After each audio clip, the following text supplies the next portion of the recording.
C'est confirmé par RMC Sport, Neymar devrait bel et bien partir du Paris Saint-Germain, même si ça devait être en prêt avec option d'achat. On va en parler durant cette vidéo actualité ou encore maintenant que c'est officiel le départ de Sergio Busquets du FC Barcelone. C'est officiel à 100%, il y a eu la vidéo d'annonce. Vous vous en doutez, mais il y a énormément de milieux qui commencent à être balancés du côté de la Catalogne. Alors, c'est des noms qu'on a déjà vus et revus, on va en parler et les clubs commencent déjà à fixer le montant de ces joueurs-là que le FC Barcelone supervise. On va parler de tout ça durant ce rapide tour de presse de la Catalogne. Les Blaugrana, j'espère que tout va bien de votre côté. On n'oublie pas le petit like, le petit abonnement avant que cette vidéo commence et on est parti. Commençons cette actualité tranquillement avec une déclaration de Pep Guardiola. J'espère qu'un jour, nous pourrons dire au revoir à Messi avec Barcelone comme il le mérite. C'est le meilleur joueur de l'histoire. Son départ était inattendu et je suis sûr que Laporta travaille pour lui faire ses adieux. Ce n'est pas un secret, bien évidemment, que Laporta travaille pour un retour de Lionel Messi, pour lui faire les adieux qu'il mérite. Seulement, comme on a dit, ça sera une question de fair play financier, ça sera une question de salaire et surtout d'avenir. Maintenant que Busquets est parti, est-ce que Messi aura envie de revenir au FC Barcelone sans qu'il y ait son ami Busquets? Le doute plane sur le cas Lionel Messi. Guardiola a fait une deuxième déclaration où il indique que selon lui, Messi fera l'impossible pour revenir du côté du FC Barcelone. Aujourd'hui, c'est donc officiel, une page se tourne au FC Barcelone. Le trio légendaire qu'on a connu, Xavi, Iniesta et Busquets, prend définitivement fin. Aujourd'hui, on avait déjà perdu Iniesta et Xavi. Aujourd'hui, c'est Busquets qu'on perd. Comme annoncé durant l'intro, c'est officiel. Le joueur a fait une vidéo pour faire ses adieux au FC Barcelone. Mais attendez, on peut encore voir ce trio-là sur un terrain de football et ce,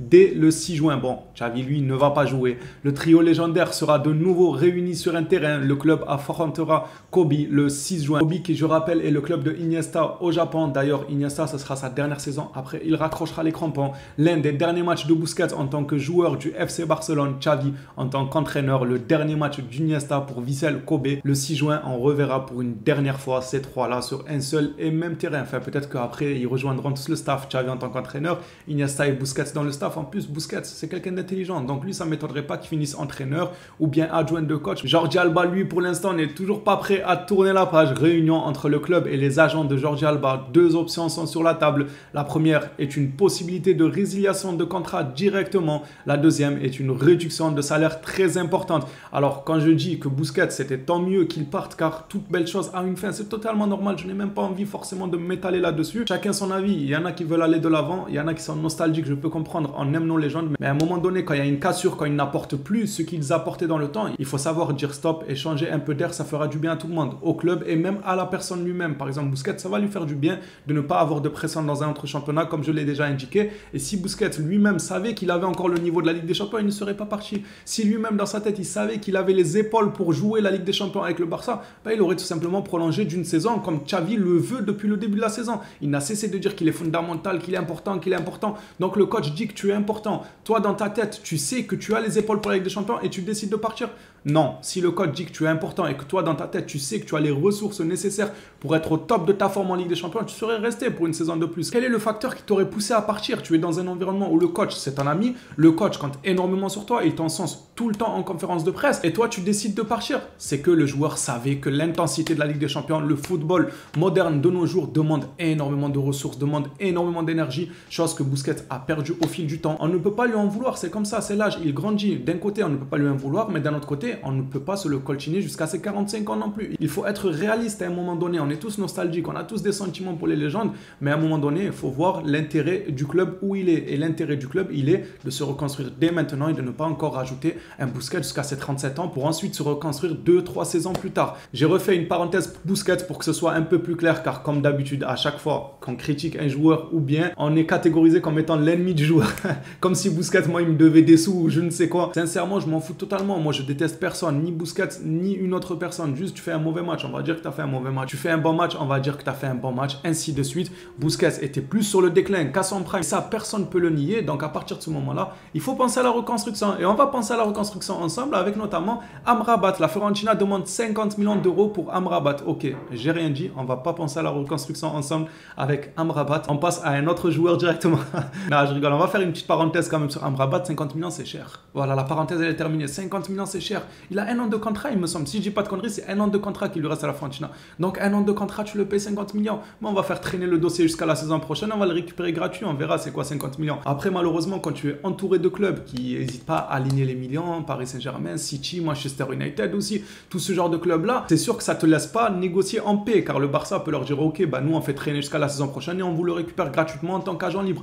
Seulement, il peut y avoir de la concurrence d'autres clubs qui s'intéressent à la piste et qui eux sont prêts à mettre les 50 millions. C'est là où sera le problème. Dites-moi ce que vous en pensez dans les commentaires, les frérots. Amrabat, 50 millions, vous prenez ou vous laissez. Personnellement, je laisse. Amrabat, maximum 30 millions, ça serait une bonne affaire. Au-delà, ça devient cher. Encore une fois, il a que un an de contrat. Et il y a d'autres joueurs qui sont annoncés pour remplacer Busquets, notamment Brozovic. Brozovic pourrait être une option pour Barcelone pour remplacer Busquets. L'Inter Milan est prêt à écouter des offres d'environ 40 millions d'euros. Brozovic, c'est un secret pour personne, c'est un excellent joueur, c'est une machine. Seulement, il atteint la trentaine. Mais bon, vous le savez que moi, je ne fais pas tout un drama autour de l'âge. Pour moi, 30 ans, s'il a une bonne hygiène de vie, il a encore 5, 6 ans, 7 ans devant lui. Je ne fais pas un drama en premier lieu sur l'âge. Ça dépend de la personne en fait. Il y en a leur hygiène de vie, je vais faire un drama. Il y en a, s'ils ont une bonne hygiène de vie, ils peuvent durer dans le temps. Là, pour Brozovic, je n'en sais rien. J'espère que le club s'informe sur son hygiène de vie. C'est la moindre des choses avant d'acheter quelqu'un. Mais pour 40 millions, c'est cher. C'est cher, 40 millions, encore une fois. En fait, ils veulent tous nous pigeonner. Ils ont vu que Busquets va partir. Ils se sont dit, le Barça va obligatoirement recruter